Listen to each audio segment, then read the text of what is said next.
Terima kasih Pak Polisi, semoga proses saya cepat berkelanjutan, cepat selesai. Dan yang mempermainkan atau mencuri uang saya cepat segera diproses. Kalaupun nggak diproses, yang penting saya udah berusaha semaksimal mungkin. Semoga ke depan tidak banyak lagi korban seperti saya ini. Jangan lupa subscribe ya guys, karena subscribe itu gratis. Hendri Kusudian, mantul, mantap betul. Yo, what's up guys? Assalamualaikum warahmatullahi wabarakatuh. Aneh oke? Yes, dadar. Ketemu lagi dengan saya Hendri Indonesia, live performance in Korea.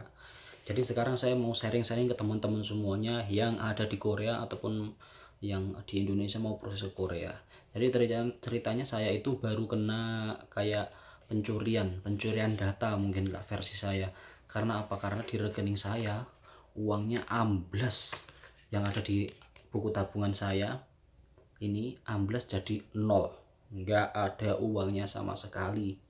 Jadi saya kayak kena pencurian data dan mengatasnamakan Hendri Kusdian untuk membeli sesuatu di online shopping di perusahaan Korea, tapi mengatasnamakan saya. Padahal nomor teleponnya setelah dilacak akhirnya bukan nomor saya gitu. Jadi ini saya mau memberikan ya mungkin sekedar sharing untuk teman-teman semuanya yang ada di Indonesia dan ada yang di Korea. Untung-untung pelakunya masih di sini. Saya ucapkan hati-hati saja. Kalau di Indonesia mah nanti biar polisi cyber yang memberikan shock terapi untuk kalian. Jadi ini pemirsa saya kasih lihat di sebelah sini itu, ini adalah uang saya. Jadi pas waktu itu hari Minggu saya kan baru makan, uang saya itu tinggal 350.000. Nih kelihatan nggak ya, ini 350.000 won. Setelah 350.000 won, karena tangan saya sakit, saya nggak melihat ini ada potongan ya dari perusahaan yang mengelola tadi, ada potongan otomatis. Ada yang berapa ini, 2000 pertama sedikit, 2700, 6000, terus setelah itu 31.000. Kelihatan kan potongannya sedikit-sedikit.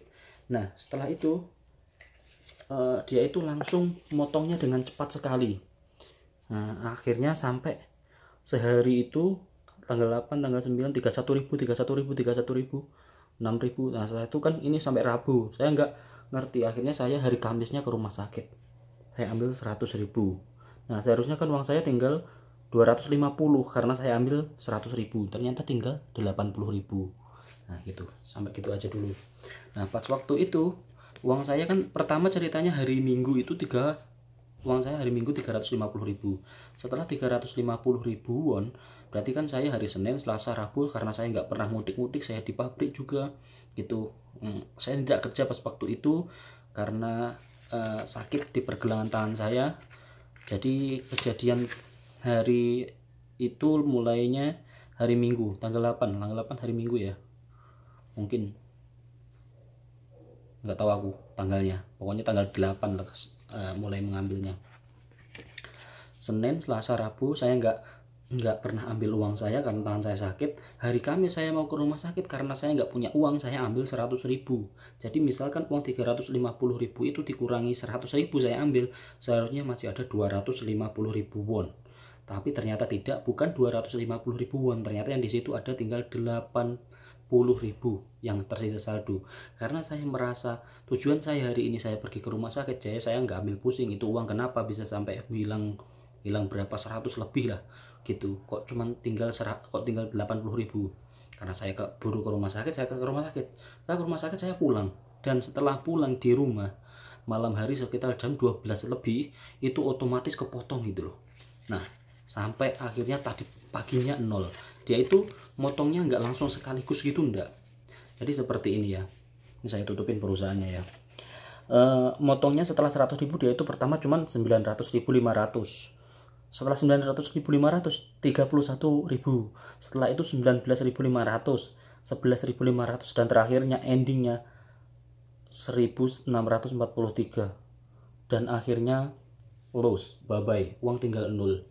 Setelah uang tinggal 0, akhirnya saya kan hari itu hari Jumat. Pas hari Jumat karena Kamis saya ke rumah sakit, malamnya itu akhirnya uangnya habis. Dan akhirnya pagi itu saya udah tahu ini uang ini habis. Akhirnya Jumat itu saya langsung ngecek ini bukunya, saya print out, buku dari bank ini saya print out, dan ternyata benar adanya bahwa uang saya 0. Nah setelah itu saya nggak lama pikir, sekitar jam 10 lebih lah, karena ada bus menuju ke perusahaan saya. Jadi saya langsung cepat-cepat menuju ke perusahaan saya. Karena apa? Saya teringat hari ini tanggal 10 adalah tanggal gajian. Saya harus mengamankan uang gajian saya. Kasihan orang keluarga saya yang ada di Indonesia sana gitu. Jadi saya cepat-cepat langsung menuju ke perusahaan saya, ke pabrik lah. Terus akhirnya saya masuk ke kantor jam 11 lebih 05. Saya masuk ke kantor, saya bilang, "Nuna, tolong jangan dikirimkan ke nomor rekening ini gaji saya." Oh, saya kagetnya gini. "Hendri, Miane, maaf, ini sama Nuna uangnya sudah ditransfer." "Hah? Umben?" Biasanya kan kalau gajian itu masuknya jam 5 sore uang gaji itu. Tapi saya kan nggak mengerti karena di pabrik saya ada kerjasama dengan bank ini, bank IBK, Giop Neng. Jadi saya udah biasa gitu loh. Nanti pasti datangnya jam 5 sore gitu loh. Makanya saya khawatir. Jadi saya pas jam 11 lebih 05 saya masuk ke kantor, dan ternyata katanya uang ditransfer. "Hah?" Terus saya bilang, "Hah, uangnya udah dikirim Nuna, oke, bagaimana?" Terus setelah itu si Nunanya bilang, "Ya udah Hendri, kamu punya rekening yang lain?" "Iya, saya punya rekening yang lain. Tolong cepat kamu ambil, nanti saya mau telepon ke pihak banknya agar ditransfer ke nomor itu." Nah, setelah dibilangin gitu, saya langsung cepat lari, saya ambil rekening yang satunya, tidak rekening di bank ini. Nah, ini saya ambil rekening yang Bank Muri. Setelah dari Bank Muri, rekening saya kasihkan, saya masih bingung, saya harus bagaimana, saya harus mulai dari mana. Pas hari Jumat itu, jadi kesimpulannya karena saya belum ngeprint out setelah saya reentry ke sini bukunya, saya ke Bank Muri. Saya ke Bank Muri hanya untuk mencetak transaksinya, sama ganti bukunya. Saya khawatir nanti bukunya nggak bisa ditransferin uang. Jadi sampai sore saya nggak ada kepikiran mau ke kantor polisi, saya mau ngurus ke IBK lagi untuk mengamankan untuk melaporkan uang yang ada di sini gitu. Karena pikiran saya cuma mengamankan gaji. Oke. Setelah sampai biasanya jam 5, saya tunggu jam 5 tepat, uang belum masuk ke rekening ATM saya di Bank Muri. Karena bank IBK saya ini kena hacker tadi. Nah, setelah itu saya tunggu sampai 5 lebih 5. Nah, masih belum ada transferan. 5 lebih 10 uang baru masuk, dan alhamdulillah pas waktu itu saya dititipin teman saya karena saya pas waktu keluar, jadi, "Hendri, tolong belikan pisang," gitu. Oke. Saya tunggu karena belum masuk. Pas waktu jam 5 saya akhirnya urusan, ya udahlah, udah pasrah lah, semoga uangnya bisa cair, cuma gitu aja. Seperti saya mau jalan, nah itu mau beli pisang, pas jam 5 lebih 10 ting ada SMS masuk, bus, alhamdulillah uang sudah masuk ke Wuri. Jadi uang gaji saya alhamdulillah aman, tinggal uang yang ini, yang di sini kan nggak ada uangnya sama sekali. Nah setelah itu saya kepikiran, barulah saya curhat ke seseorang yang baik hati, yang mengerti bahasa Indonesia, yang ngerti bahasa Korea dengan bagus untuk membantu saya gimana saya lebih baiknya. Dan sama beliaunya saya dianjurkan ke kantor polisi. Setelah saya pergi ke kantor polisi, saya disuruh ke kantor polisi terdekat. Kantor polisi ya di desa, kecamatan mungkin lah, tidak yang polres, mungkin polsek lah, ke polsek. Di sini bahasa Koreanya Pachulso. Jadi kantor polisi cilik-cilian, bahasa Koreanya Pachulso. Akhirnya saya pergi ke Pachulso pas hari Sabtu pagi. Pas hari itu hari libur, saya Sabtu pagi, walaupun hari itu hari libur, saya sudah nggak kerja sudah 1 minggu. Pas waktu itu saya mulai kerja hari Senin sampai hari Sabtu. Saya bilang ke mandor pabrik saya, beliaunya kan di sini terus biasanya punya ingon-ingonan kambing, ayam, mau makan itu, kasih makan. Saya bilangin, "Pak mandor, saya mau ke kantor polisi terdekat." "Ada apa? Ini saya rekening saya kepotong otomatis gitu, jadi bla bla bla sampai 0, kayaknya ada orang yang mencuri data-data saya gitu." Terus akhirnya saya pergi kantor polisi, sama mandor saya diarahkan, "Hendri, ada kantor polisi di sana, di Cowam, di kantor polisi Cowam. Oh, apa kamu ke Mado juga nggak apa-apa?" "Oh ya udah, ke Cowam saja dekat." Jaraknya kalau dari pabrik saya 15 menit naik bus, kalau ada bus, kalau nggak ada bus naik taksi bayar 10.000 won. Nah, akhirnya saya cepat-cepat ke sana, ke banknya. Setelah dari kantor polisi. Setelah sampai kantor polisi, saya konsultasi itu sama orang yang bisa menerjemahkan apa permasalahan saya yang sudah saya curhati semalam itu. Akhirnya sama polisi dikasih anjuran, kamu harus menelpon perusahaan ini dulu. Jadi perusahaan ini yang aku tutupin ini, yang narik uang ini, saya harus koordinasi dulu sama perusahaan ini. Apakah benar uang saya ditarik sama perusahaan ini terus mengataskan nama, atau saya buat beli apa gitu, atau orang lain yang menggunakan ini. Makanya harus jelas, jadi laporannya jelas. Setelah semuanya, setelah dari kantor polisi pagi, saya telepon ke perusahaannya, ternyata perusahaannya call centernya nggak bisa dihubungin. Ternyata hari Sabtu libur, jadi Sabtu Minggu libur. Setelah Sabtu Minggu libur, saya akhirnya otomatis bilang ke yang penerjemah bahasa itu, penerjemah yang bantu saya. Akhirnya beliaunya bilang, ya udah, gimana enaknya Mas Henry ditunggu aja. Sama beliaunya, wah saya ngerepotin banget pokoknya. Akhirnya saya sendiri bilang, karena bilangnya gitu lebih baik hari Senin saja gitu. Jadi hari Senin saya telepon lagi itu, sama dibantu sama penerjemah saya tadi. Saya ngurusin data itu, wah nggak ada pemberitahuan sampai sore. Akhirnya sore jam 5 baru, sampai setengah 6 lah, setengah 6 sore ada hari Senin jam setengah 5 sore ternyata jelas, sudah mulai jelas bahwa ini adalah data saya yang dipakai orang lain. Jadi kayak orang mencuri data dan atas nama saya, dan rekeningnya dari saya, dan yang menikmati dia, saya nggak menerima apa-apa. Terus akhirnya ini sepertinya dibuat untuk transaksi kayak beli pulsa, kayak beli apa-apa gitu loh. Makanya kalian jangan macem-macem, maksudnya sembarangan masukin identitas kalian ke situ. Terus akhirnya saya ke kantor polisi lagi, karena saya udah dibantu sama penerjemah saya, orang kantor. Akhirnya saya ke kantor polisi lagi yang Pak Tulso tadi, kantor polisi Cilik.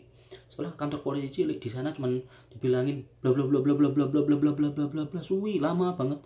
Dan akhirnya sama pihak kantor polisi Cilik Pak Tulso itu dibilangin, kamu hari ini sudah tutup ya, kamu besok saja ke kantor polisi yang gede, kantor polisi Hwaseongsobu. Jadi saya ke kantor polisi Hwaseongsobu besoknya sambil membawa semua persyaratan yang sudah komplit ke kantor polisi Sobu. Tapi pas hari itu saya sudah siapin semuanya, cuman ada kendala, saya cuman bawa fotokopi buku ini aja yang ketipu ini.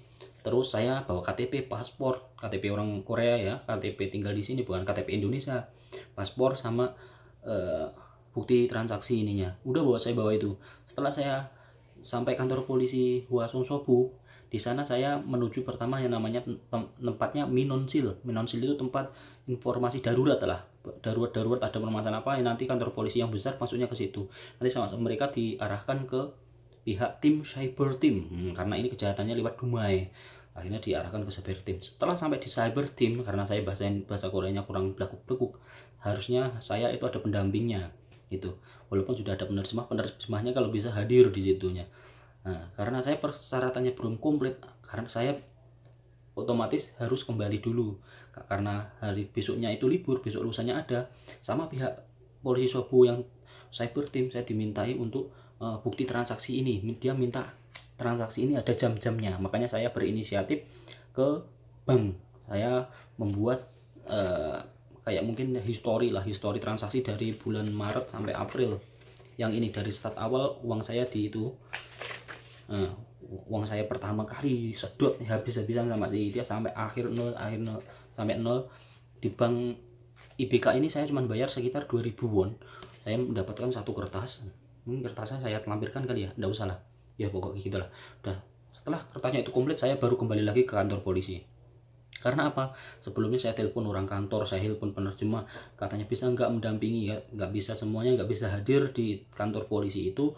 Jadi otomatis saya harus mendatangkan, saya datang sendiri dan bilang, saya pakai bahasa sendiri, saya menerangkan kasusnya, ceritanya seperti apa, kronologinya seperti ini, dan ini barulah saya minta tolong penerjemah saya. Akhirnya saya datang sendiri sama penerjemah lewat telepon. Apa yang nggak saya mengerti, saya telepon dia, saya nggak ngerti, saya telepon beliaunya. Akhirnya kelar juga masalahnya, dan akhirnya saya disuruh hati-hati, dan akhirnya lagi video ini dengarkan ya. Ini setelah saya keluar dari kantor polisi itu.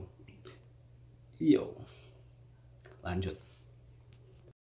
Karena semua proses sudah selesai, jadi sekarang saya mau kembali ke asrama saya, mau laporan ke perusahaan bahwasanya laporan saya udah diterima sama polisi. Terus setelah itu untuk teman-teman semuanya selalu hati-hati. Ya namanya kehidupan seperti ini, makanya kalian harus hati-hati, baik itu di dunia nyata maupun di dunia maya. Karena kejahatan di cyber itu sangat riskan dan harus diwaspadai. Jadi jangan sembarangan masukkan ID ataupun rekening bank atau apa tuh online shopping. Jika ada jebakan-jebakan misalkan voice call atau apapun itu, misalkan apakah ini dengan nama kamu siapa? Apakah ini nomor rekening kamu? Kamu bilang iya, iya dan iya, itu mungkin bisa menjadi salah satu faktor namanya phishing.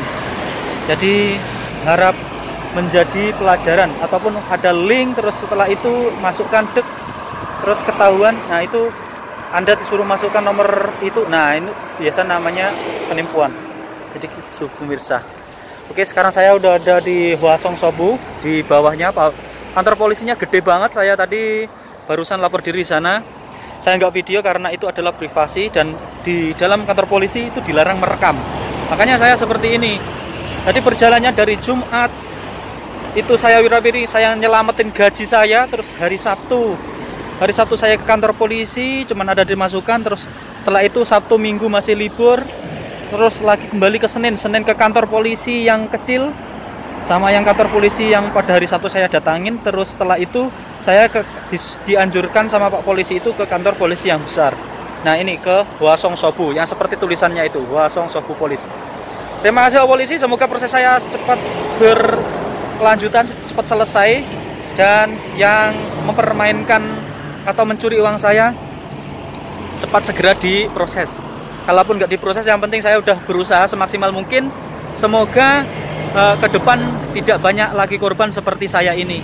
Karena seperti saya ini orang asing di negara orang kena penipuan, kalau nggak gitu pencurian data lah. Kena pencurian data, makanya jangan sampai ID atau apapun diketahui oleh orang lain.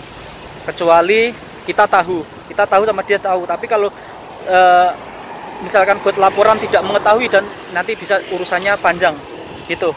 Apalagi kalau kalian nggak punya skill dalam berbahasa. Makanya bahasa itu penting dimanapun juga, walaupun sedikit. Kalaupun nggak bisa, kalian pakai penerjemah. Saya pun juga gitu. Saya alhamdulillah ada yang bantu. Nona Ella, saya ucapkan thank you sekali karena telah membantu saya dalam kegiatan hari ini. Mau ngurus-ngurus dokumen, mau masalah apa, saya konsultasi terus. Jadi sejak mulai terkena sampai itu saya cerita semua masalah itu, dan akhirnya sampai sekarang alhamdulillah udah udah buat BAP. Sebelumnya saya buat BAP itu sulit sekali karena saya harus ngurus surat-surat kemana-mana, ke bank, mau itu nyusun datanya seperti itu. Ya semoga ini bisa menjadi pembelajaran untuk semuanya. Jangan lupa like, comment, dan subscribe jika kalian menyukai apa yang saya share seperti ini. Ya mungkin informasi-informasi di Korea seperti apa, informasi-informasi kalau kena tipu kata apa, informasi-informasi yang bermanfaat seperti ini semoga bisa mengisi dan bisa menjadi pelajaran yang berharga untuk teman-teman semua BMI yang ada di Korea. Saya Hendri Indonesia melaporkan perjalanan penyolongan duit atau pencurian data lewat kejebol di rekening saya kehabisan 251.000 won, sekitar ya kalau dirupiahkan kecil ya sekitar 2.700.000 atau 3 jutaan. Tapi ini kalau bagi si orang nggak punya uang kayak saya, ini besar sekali. Terus setelah itu uang habis sampai nol. Nah, maka dari itu saya himbau untuk teman-teman selalu waspada dan selalu berhati-hati di dunia nyata dan di dunia maya. Jaga selalu identitas kalian. Jika hilang cepat lapor ke kantor polisi atau ke rumah terdekat.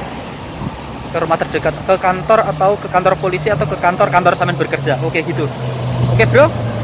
Assalamualaikum warahmatullahi wabarakatuh. Jangan lupa senyum dan tetap semangat. Jika ada masalah konsultasi, jangan dipendam sendiri. Karena semua itu ada solusinya. Kalau kita nggak mau cerita, kalau kita nggak mau membahasnya, maka kita yang akan pusing dengan sendirinya dan akhirnya berat, stres. Kalau semua masalah udah selesai, kita sekarang jadi happy. Kalau sudah happy, very live, kita mulai vlog ke depan. Yuk, jangan lupa tunggu video vlog selanjutnya dari saya. Judulnya ini adalah bahaya pencurian data di Korea, dan saya menjadi korbannya. Jadi untuk teman-teman jangan sampai kena seperti saya ya. Untung saya di Korea punya alinya ali, intinya inti, penerjemah top of the court. Mbak Ella, thank you. Assalamualaikum warahmatullahi wabarakatuh. Salam strong.